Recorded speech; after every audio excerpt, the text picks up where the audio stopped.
تحصیل دینہ کے بازاروں میں، دفتروں میں اور مالوں میں عوام نے کرونا SOPs کو بالائے طاق رکھ دیا ہے، لیکن انتظامیہ عوام کو SOPs پر عمل درآمد کے لیے سخت اقدامات کرنے سے بھی گریزاں ہیں، اور یہی وجہ ہے کہ ضلع جہلم میں کرونا وائرس کا پھیلاؤ دن بدن زور پکڑتا دکھائی دیتا ہے۔ کیونکہ یہ جو وبا ہے یہ ہر کسی کے لیے نقصان دہ ہے، اوپر سے موسم اس طرح کا بنا ہوا ہے کہ اس سے بچنا ضروری ہے۔ ماسک کی افادیت کی ہمیں بھی پتہ ہے، سارا عمل کرنا چاہیے، ساڈے واسطے بھی فائدہ ہے، ساڈے رشتہ داراں واسطے بھی فائدہ ہے۔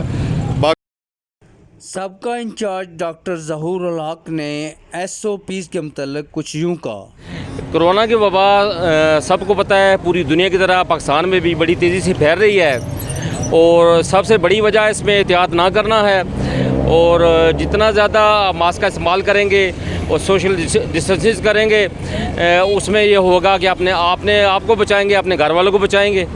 تو اس کے علاوہ تو کوئی حل ہی نہیں ہے، پوری ورلڈ اس پہ متفق ہے کہ اپنا ماسک کا استعمال کریں۔ جی SOPs پر عمل کر کے ہی ہم اس وبائی مار سے بچ سکتے ہیں اور پیاروں کو بھی بچا سکتے ہیں۔ Liaquat Ali Mughal, K2 TV